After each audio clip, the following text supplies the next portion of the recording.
The day my boss told me I was too old to keep up, I walked out of the office with nothing but a cardboard box. And a small container of homemade cookies I'd packed with my lunch. I didn't know it then, but that little box of cookies would become my future. If you had told me 6 months ago that I would start a business in my kitchen, at 62 years old, I would have laughed and offered you another cookie. I'm not a businesswoman. I'm not a visionary or some bold entrepreneur.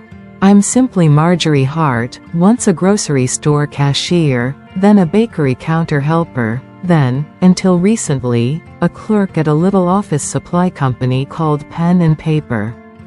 30 years of clocking in and clocking out. 30 years of bringing casseroles to potlucks and remembering coworkers' birthdays.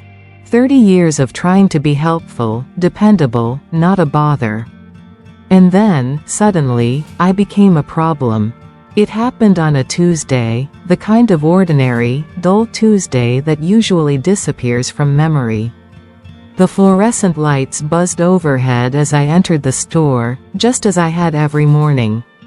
I had baked oatmeal chocolate chip cookies the night before and brought a batch for the break room. Habit, not celebration. By 11 a.m., my cookies were mostly gone. People always loved them, especially the younger staff who pretended to be too health conscious for sweets until they smelled them. There had been laughter, thanks, and even a request for the recipe. Everything felt so normal. Then my manager, Travis, called me into his office. I remember thinking he needed help with inventory or maybe the register reports. I walked in, still wearing a faint dusting of flour on my sleeve, something I hadn't noticed earlier. He motioned for me to sit down, but he didn't look at me. Instead, he sighed. That sigh said everything. The kind of sigh a mechanic gives before telling you your car needs a whole new engine. The kind of sigh that precedes bad news you can't afford. He cleared his throat. Marjorie, we appreciate everything you've done here. When someone begins with appreciation, it is never good. He continued, stumbling over rehearsed words. He spoke of changing needs, and you've been struggling to keep up with the new system, and we need people who can adapt quickly to technology. Then came the sentence that carved itself into my heart. Honestly, it's getting harder to train older employees. It's not your fault, it's just time. Just time. Just time to leave. Just time to be replaced. As if I were spoiled milk. I sat there, staring at him. I could feel my breath catch in my chest, not quite anger, not quite sadness. More like humiliation. A strange disbelief that made everything feel like a scene happening behind a pane of glass. He tried to soften it. He told me I'd receive 2 weeks' pay. He told me it wasn't personal. He told me I would have more time for myself now. Time? I'd given them my time, nearly a decade of it. But I didn't argue. I had never been someone who fought back. I simply nodded, walked out, and began clearing my desk, a sad little corner filled with post-it notes, pens, and lunch containers. I put everything into a cardboard box they provided. The same kind of box we used for customers' bulk paper orders. A box I had once filled for others, now filled with the leftovers of my usefulness. Inside it, among pens and receipts and a cheap desk plant, sat the last of my cookies, only a handful, untouched. I dropped them in without thinking. I would eat them later. Or maybe I wouldn't. As I walked out of the store for the last time, the automatic doors opened with their usual tune, cheerful and indifferent, as if nothing had changed. The cold air hit my face, and I stood there on the sidewalk clutching my box like luggage I had no ticket for.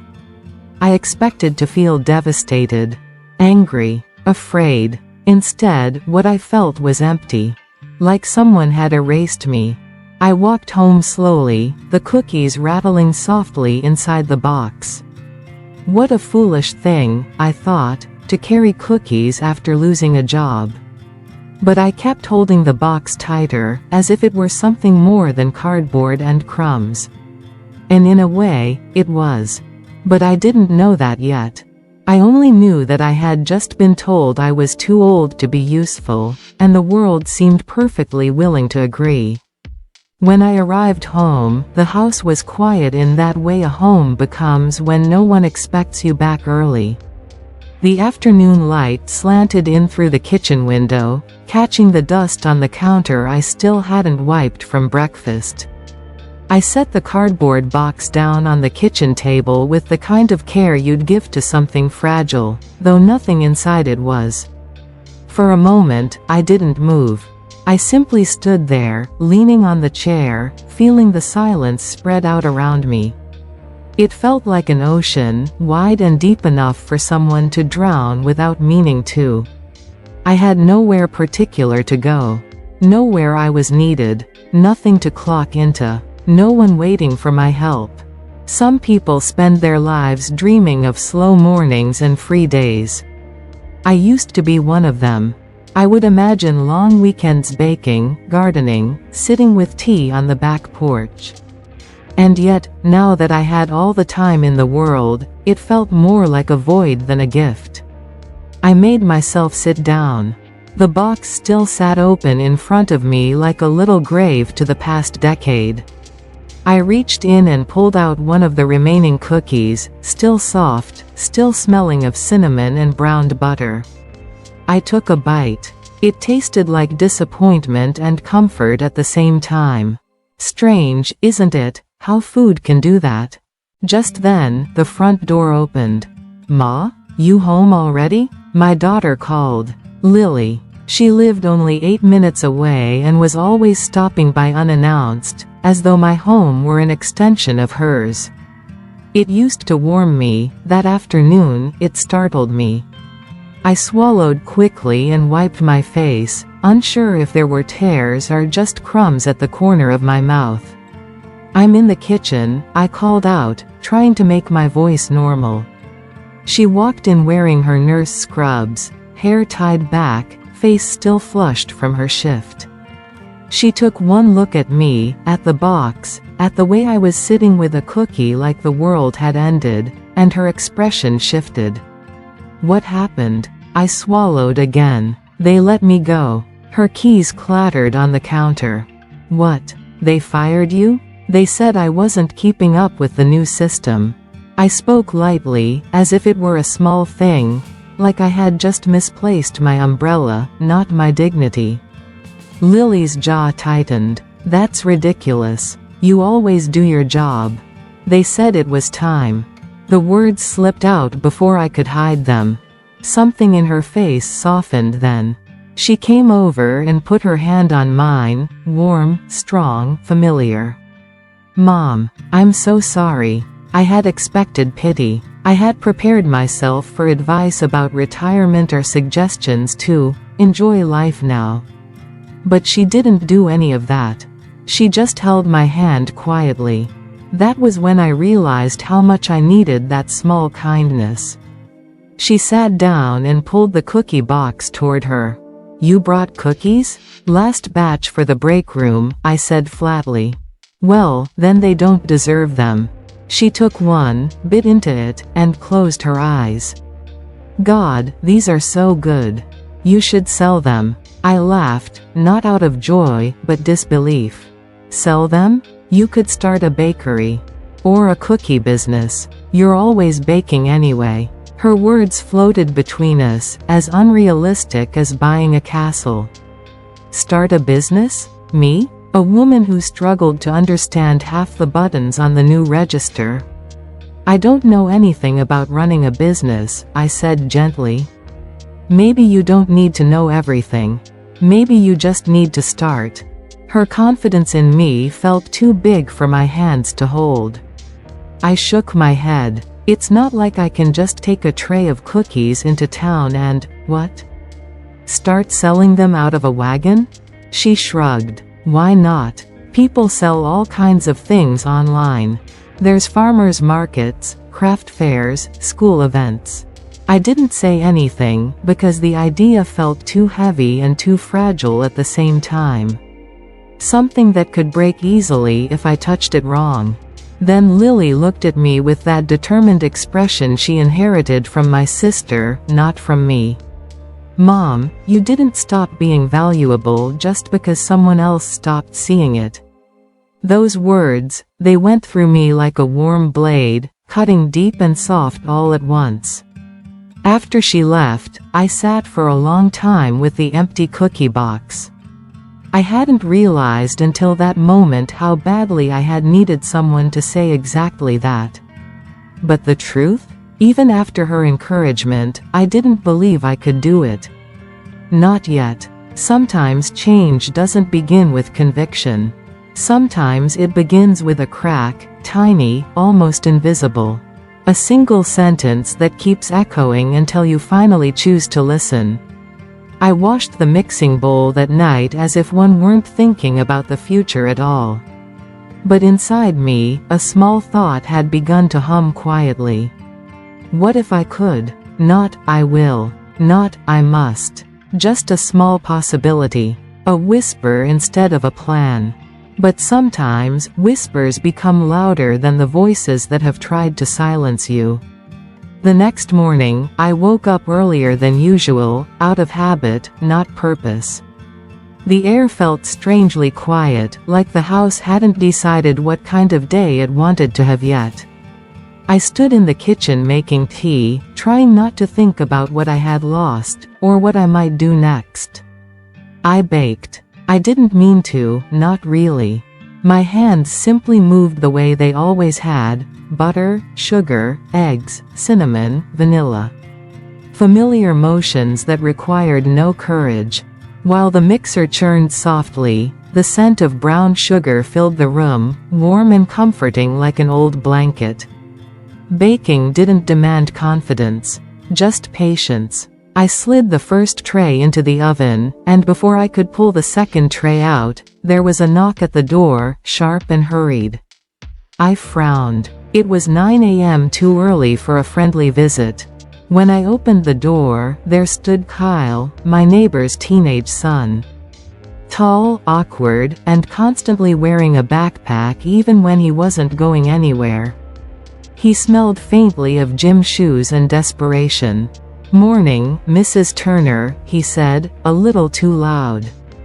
"Good morning, Kyle." We had never exchanged more than small talk. He was always rushing somewhere, to school, to practice, to who knows what. He shifted from one foot to the other. "Are you busy?" For a moment, the question stung. I wanted to laugh. Busy? I had just been fired for being too old and not fast enough. Suddenly, I had nothing but time. "No," I said softly. "I'm not busy." He sighed with relief. "Good. I need a favor. Actually, a really big favor." I raised an eyebrow. "A favor?" "My mom bought cookies from the grocery store for the school fundraiser tonight, but I accidentally left them in the car yesterday and, well, they melted." "Melted?" His voice dropped even lower. "They turned into one big blob. A blob of chocolate and plastic." I stared at him, unsure whether to laugh or feel sorry. He looked horrified by his own mistake. "I'm supposed to bring homemade cookies," he rushed on. "They need to look good. Like, Pinterest good. And the event is at 5. Can you, maybe, help me?" I blinked, then glanced toward the oven, where a soft glow hinted at cookies nearing perfection. "How many cookies?" I asked. 50? 50? I repeated. He nodded, bracing for rejection. I looked at him, earnest, embarrassed, hopeful, and before my mind could protest, my voice answered for me. "I'll do it." His face lit up as if I had saved his life. "Really? Oh, thank you. I'll pay you, I swear. How much do you charge? What do cookies cost these days?" I hadn't thought of charging him. I hadn't thought of selling anything. But suddenly, I felt as if I were standing on the edge of something unexpected. How about? I hesitated. How does one price their worth after being told they have none? $10, I said, the number tumbling out without confidence.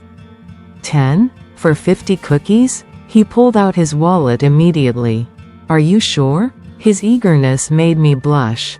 Had I undervalued myself that much already? Yes, I answered, though the word felt like a lie. He handed me a $10 bill as though it were sacred. I'll pick them up at 4:30, okay? And, thank you again, Mrs. Turner. Then he turned and jogged off, nearly tripping over his own enthusiasm. I stood there holding the bill, the paper warm from his hand. It wasn't much, but it felt heavier than it looked.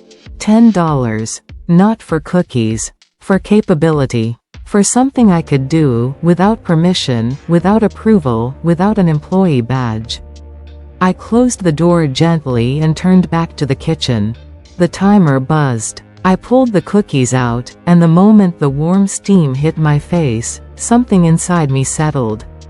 I baked for the next 7 hours. My hands moved like they used to when life felt certain. Flour dusted across the counter, dough speckled my apron, and the sweet smell of cinnamon and toasted sugar filled the entire house. At 4:32, Kyle arrived with his eyes wide and his mouth hanging open. "They're perfect," he whispered. "They look professional." Professional. A word I hadn't expected to hear again. Before he left, he paused at the door and looked at me in a way that startled me. "Mrs. Turner," he said quietly. "You should do this for real. People would pay. I mean, a lot more than $10. Then he disappeared down the sidewalk, leaving me with the warm, golden smell of cookies and a single sentence echoing in my quiet kitchen. You should do this for real. That night, as I sat with tea and aching arms, I realized something important. I had thought my boss took something from me. But maybe he had only cleared a space for something else to grow. Something that smelled like cinnamon and hope. The next morning, I woke with a stiffness in my shoulders I hadn't felt in years. Not the kind that comes from stress or dread, but the satisfying ache that comes from doing something meaningful.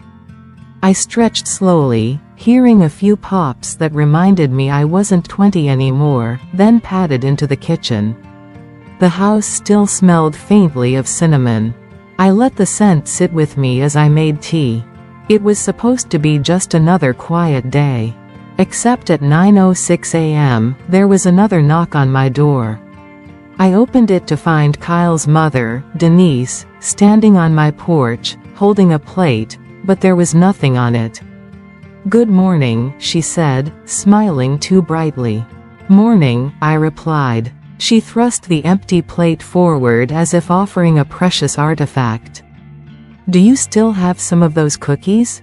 I blinked. "Oh, are you asking for?" "Yes. I need 2 dozen. For a work thing. Everyone was talking about them last night, and Kyle said you baked them." "He did he?" She nodded eagerly. "I'll pay. How much do you charge?" There it was again, that question. A question no one cared to ask me when I sat behind a cash register for years. But now people were asking not because they had to, but because they wanted something from me. I took a breath. I remembered Kyle's face when I said $10. This time, I straightened my back a little taller.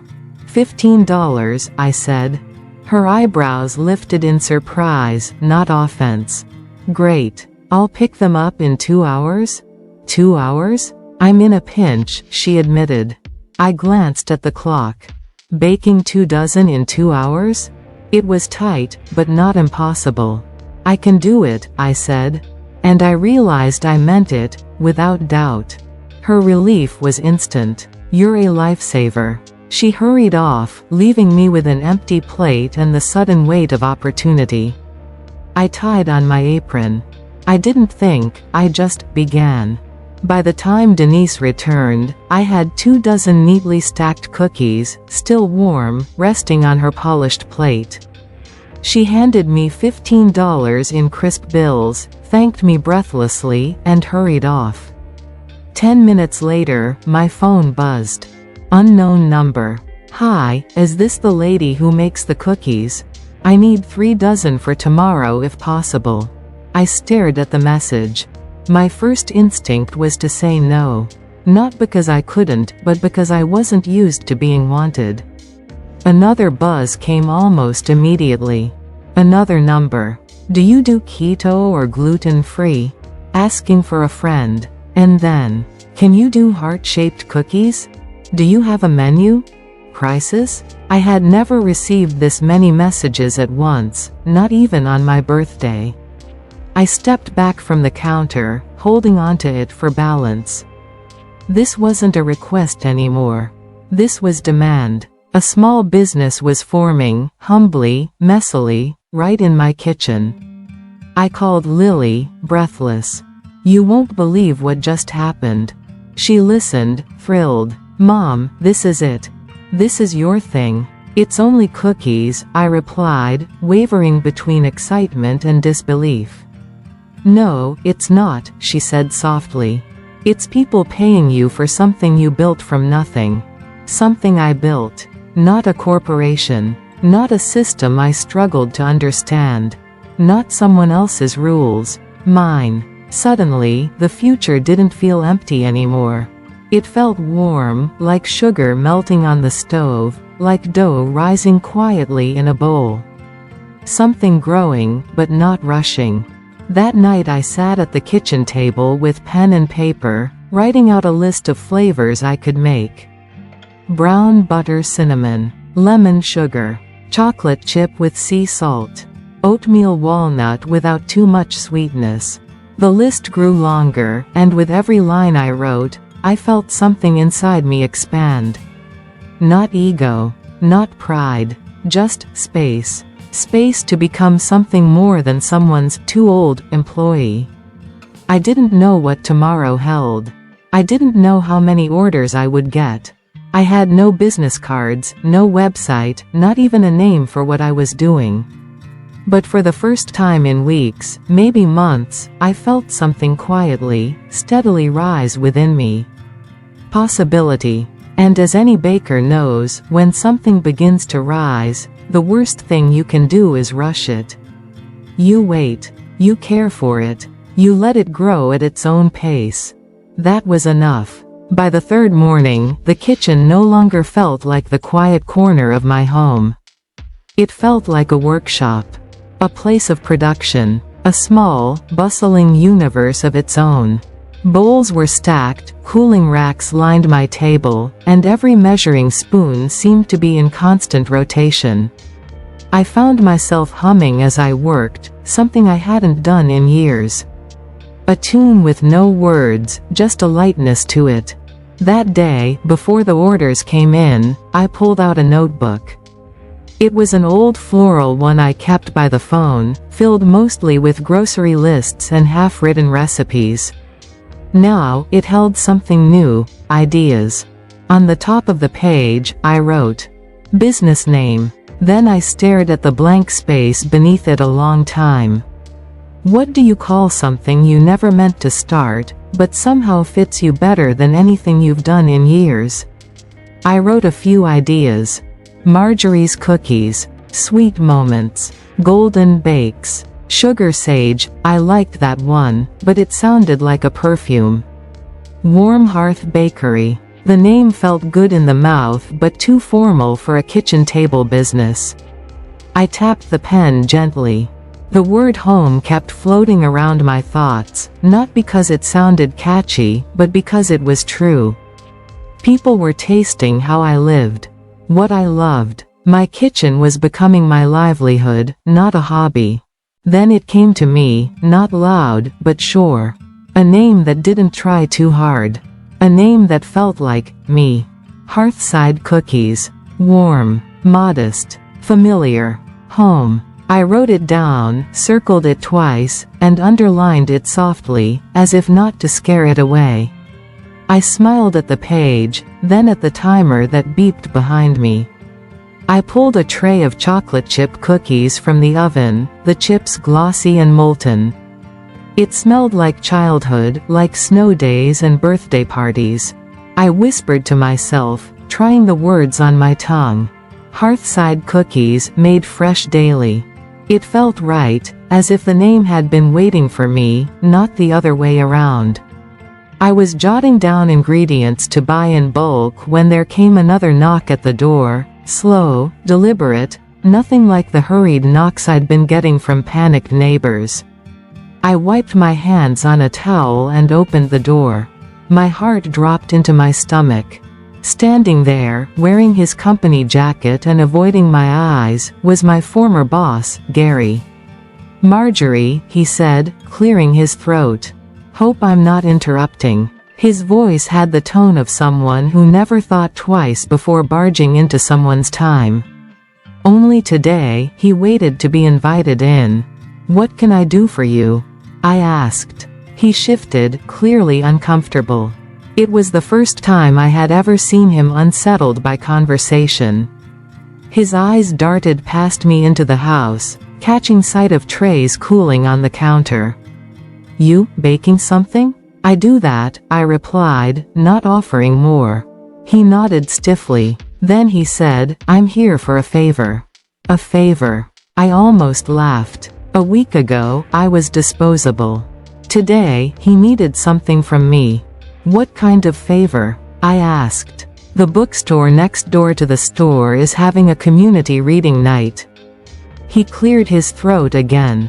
"We need refreshments. Desserts, specifically. Cookies. People like the ones you used to bring for the break room. I thought maybe you could, bake a few trays?" I studied him quietly. He wasn't apologizing. He wasn't even acknowledging what he'd done. He wasn't here because he valued me, only what I could make. Before I could respond, he hastily added, "We'll pay you, of course." There it was. Not respect, but transaction. Not kindness, but need. I thought of the name still written on the page behind me. Hearthside Cookies. A future that didn't depend on anyone's permission. I folded my arms gently. "What's the budget?" He blinked. "Budget? Yes. How much are you willing to spend on the order?" His mouth opened, then closed, as if the concept of paying properly for labor was foreign territory. "Well, we don't really have one. Something reasonable, I guess." I nodded slowly. "My price would be $50 for 4 dozen. He looked startled. "For cookies?" "They're handmade," I said softly. "Fresh. And it's a rush order." He rubbed the back of his neck. "We were hoping for something cheaper. Maybe $20? Just then, something in me steadied, quiet, firm, and rooted. "No," I said, without anger. "Just truth. 50. The silence that followed was thick, but not awkward. It felt clarifying. For the first time, I could see his choice clearly. Take me seriously, or don't take me at all. Finally, he exhaled and nodded. "Fine. 50. Nothing in him said he was happy about it. But he agreed. I extended my hand. "Then we have a deal." He shifted again, uneasy, and shook my hand with far less confidence than I did. As he left, I didn't feel triumphant. I didn't feel spiteful. I simply felt whole.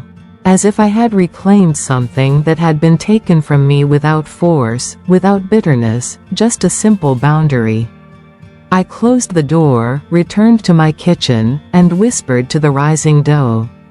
Hearthside Cookies has its first big order. Not because someone gave it to me, but because I named it, priced it, and stood behind it. Sometimes empowerment isn't loud. Sometimes it's just a woman saying, no, calmly, because she finally knows her worth. The next 2 days were a blur of butter, sugar, and quiet determination. The order for the reading night felt bigger than it really was, 4 dozen cookies, but to me, it was a beginning that needed to be perfect. Every batch got the kind of attention usually reserved for wedding cakes. I used real vanilla extract, toasted walnuts, and even chilled the dough before baking. Little touches no one asked for, but I couldn't help adding. If Hearthside Cookies was born, it would be born with care. On the afternoon of the event, I packed the cookies in simple white boxes tied with twine. I slid in handwritten tags.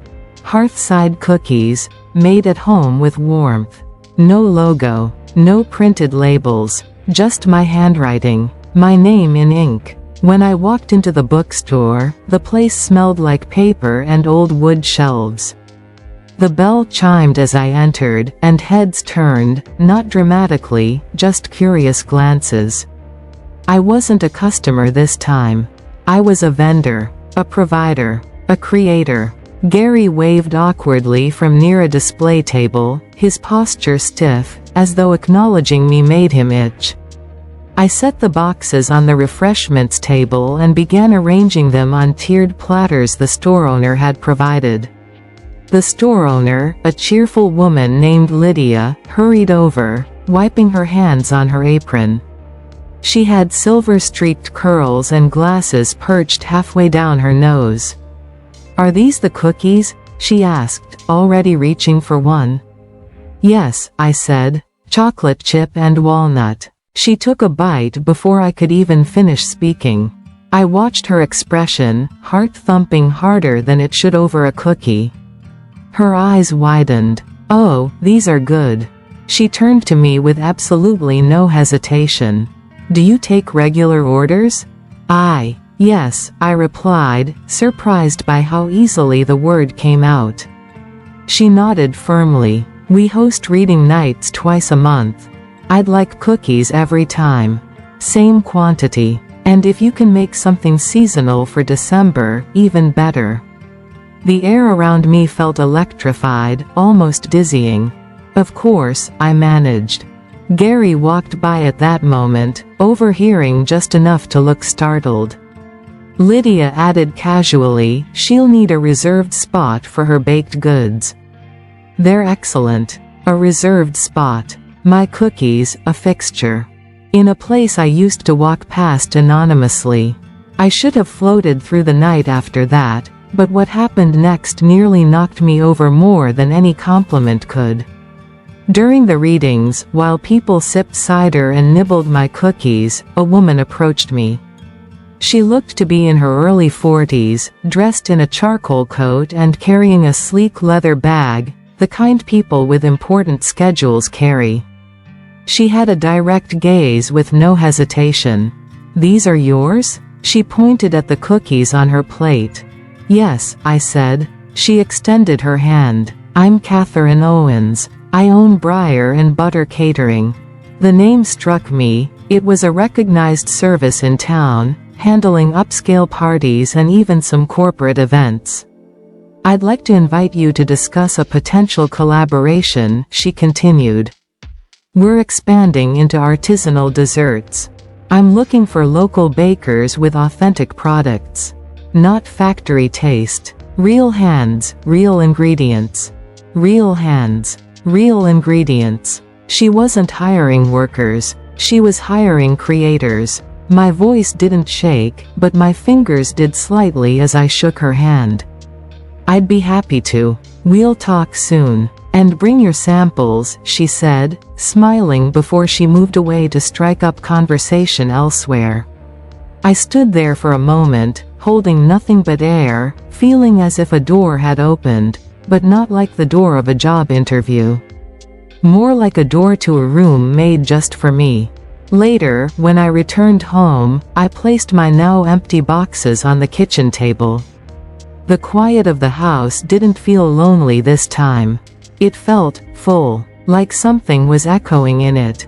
Potential, maybe, or purpose. I wiped the counters, washed the last mixing bowl from earlier, and tidied the space. And before heading to bed, I taped a piece of paper above my countertop. It was simple, handwritten, and slightly crooked. Hearthside cookies, built from warmth. Standing there, I realized success wasn't only about earning money or starting a business. It was about being seen, not as help, not as background, but as someone with something meaningful to offer. Sometimes life doesn't give you a new beginning. Sometimes you bake it yourself. I used to think that success was quiet, like a loaf rising gently in the oven, slow, patient, invisible until it was ready. But success, when it finally arrived, wasn't quiet at all.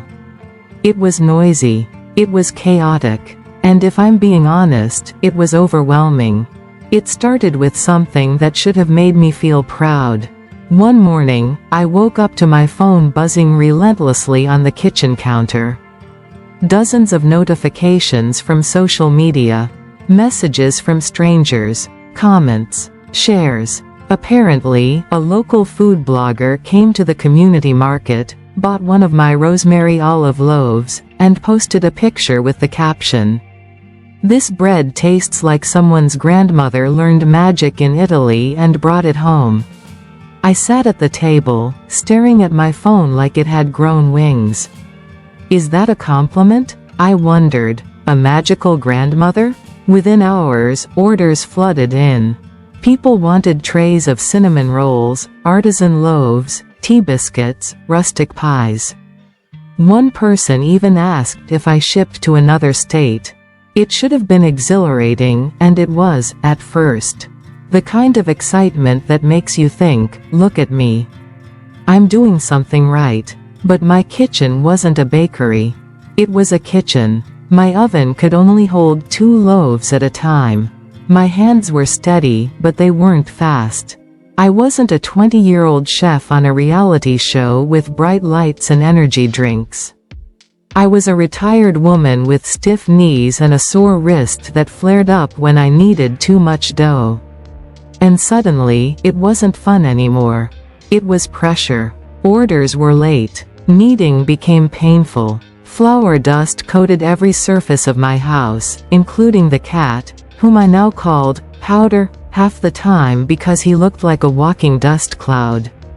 One morning, I woke up and felt dread instead of joy. Baking had been my comfort. Now it was an obligation. And then came the competitions.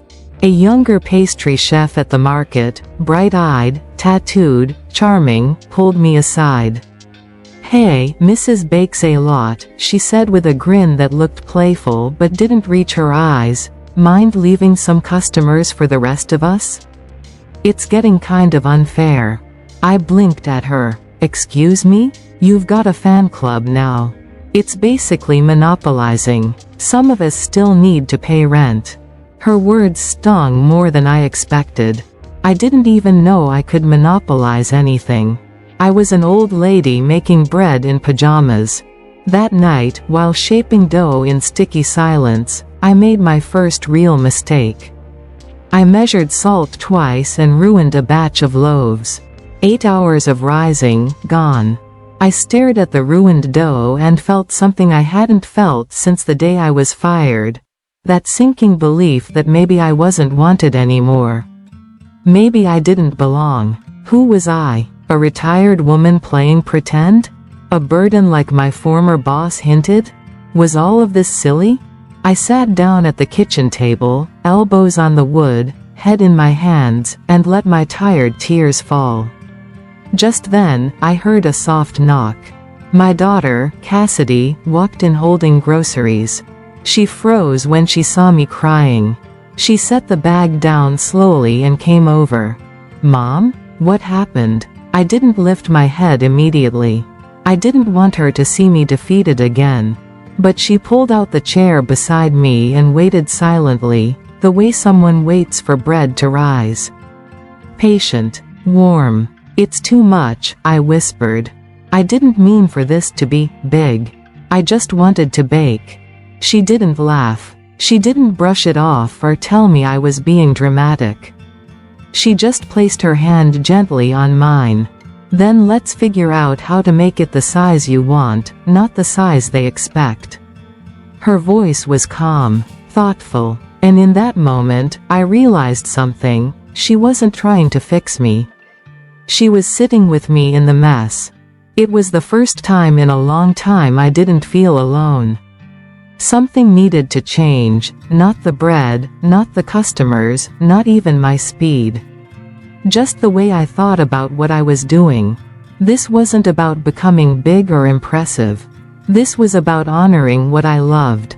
And oddly enough, it would be the younger generation, the ones I thought I couldn't keep up with, who would teach me exactly how to do that. If the world had taught me anything in the last few months, it was that growth didn't always mean getting bigger. Sometimes it meant getting clearer. A few days after my flour-soaked breakdown, Cassidy returned with a notebook, a laptop, and a cup of peppermint tea she insisted would help my nerves. She spread everything out on the kitchen table like she was preparing for a board meeting. "Mom," she said, with a confident little smile, "your business isn't the problem.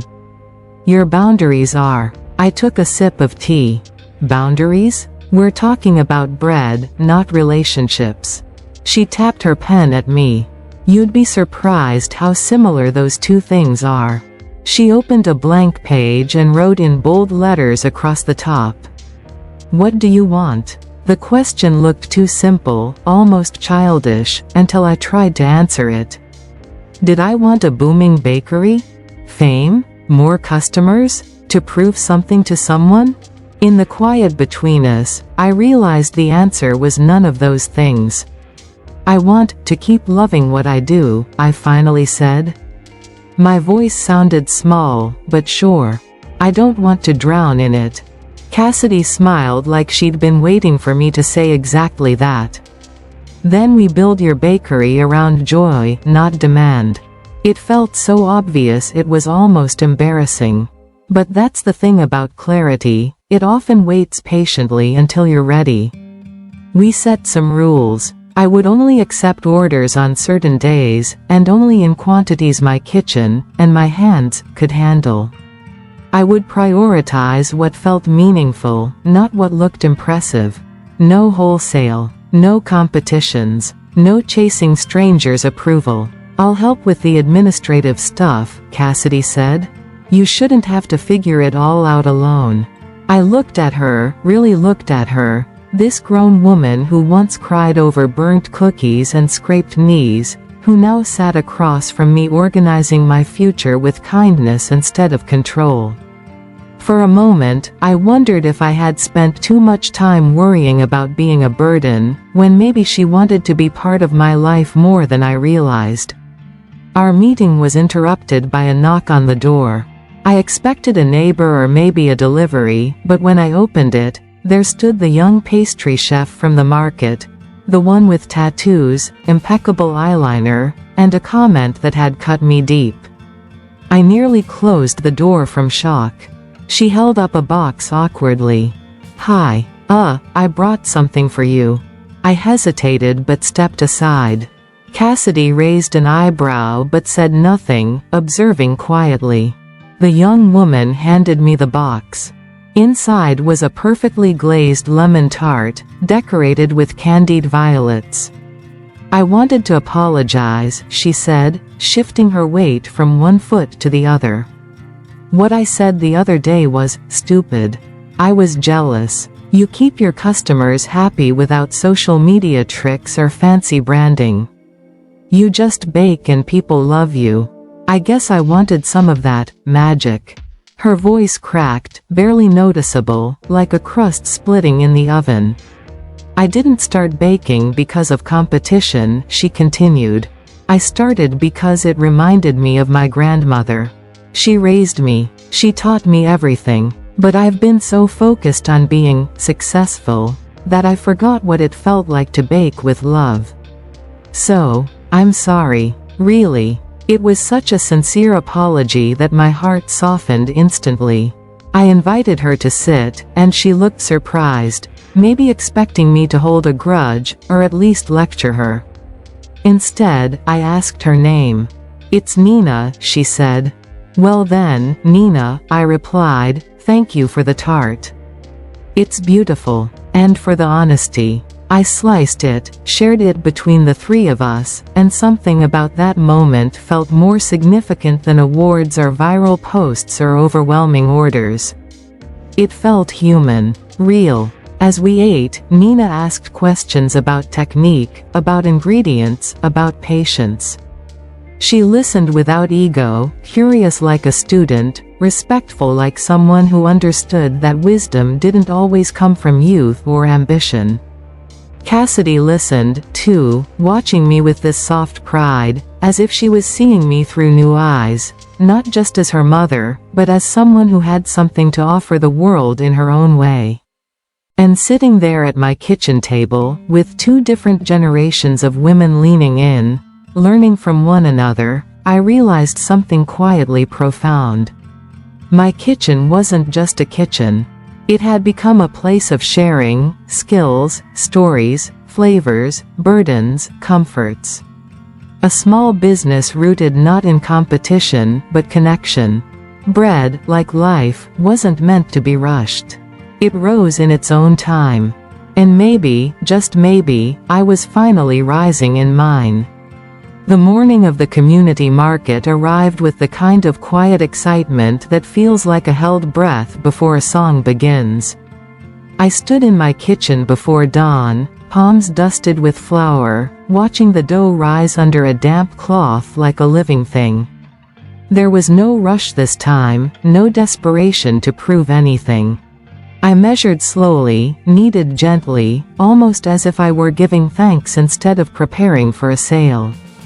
Outside, pale sunlight crept across my countertop, softening the shadows. My kitchen smelled of warm yeast, cinnamon, and something sweeter, possibility, maybe. I packed my baskets with rosemary focaccia, cardamom rolls, honey oat loaves, and small jars of homemade jam that Cassidy insisted we make as added charm. She scribbled thoughtful little labels with my name in cursive, like a signature on a painting. When we arrived, the market hummed with chatter and the clinking of coffee cups. Some vendors shouted prices, some played music, but I simply set up my small table, laid down a clean linen cloth, and arranged the bread like gifts instead of merchandise. Nina waved from a few booths down, proudly displaying pastries she had made herself, less perfected, more heartfelt. She sent me a grin that looked a little like gratitude and a little like hope. Customers came slowly at first, like bees cautiously finding a flower. Then more arrived, drawn not by flashy signs or discounts but by the smell, the warmth, the invitation of it all. People asked questions, not about the price, but about the flavors, the stories, the memories tucked into each loaf. Some mentioned their grandmothers. Some smiled as though they recognized something familiar in my food. I found myself speaking gently, sharing little anecdotes, laughing softly, offering samples as though breaking bread with friends. By mid-morning, only one honey oat loaf remained. I held it carefully, feeling oddly proud and humbled at once. Just then, a voice I hadn't expected, a voice from another life, cut through the market air. "Marjorie?" I turned. There stood my former boss, crisp suit, polished shoes, eyes searching my face with something that wasn't arrogance anymore, but uncertainty. He looked smaller outside his office, not physically, but in presence, as though authority only fit him indoors, under fluorescent lights. He glanced at my nearly empty table with a restrained kind of surprise. "I didn't realize you were doing this now," he said, awkwardly. "It seems to be going well." I nodded. "It is. Better than I imagined." He shifted, hands in pockets. "I hope there are no hard feelings about how things ended at the store." I considered his words. They hung in the air like an old, unnecessary curtain blocking the light. Once, I had replayed my firing like a wound. Now it felt like something else entirely, a door swinging open. "No hard feelings," I said quietly. And it was true. What happened pushed me toward something I didn't know I needed. He looked at me as though he couldn't decide if that was good or bad. "Well, I'm glad you landed on your feet." I smiled, not because I needed his validation, but because I finally knew I didn't. "I didn't land," I replied gently. "I started walking somewhere else." He nodded awkwardly and stepped away, swallowed by the crowd, and I felt no triumph, no bitterness, just a soft release. Some people remain part of your story only to push you toward writing a better chapter. The last honey oat loaf was bought by an elderly woman who whispered, "This tastes like Sundays used to feel," before placing it into her basket as though it were precious. When she left, my table was finally empty. I stood there, hands folded, heart steady, almost overwhelmed by the quiet fullness inside me. Cassidy came over, cheeks flushed from helping Nina. "Mom," she said, "you sold out." I shook my head. "We shared out," I corrected. "That feels truer." She leaned her head on my shoulder, something she hadn't done since she was a child. And in the hum of the market, with warm sunlight touching our backs, I understood something simple and profound. I hadn't been building a business. I had been building a life that fit me. Not rushed. Not forced. Not shaped by someone else's idea of worth. Just risen slowly, like bread under patient hands.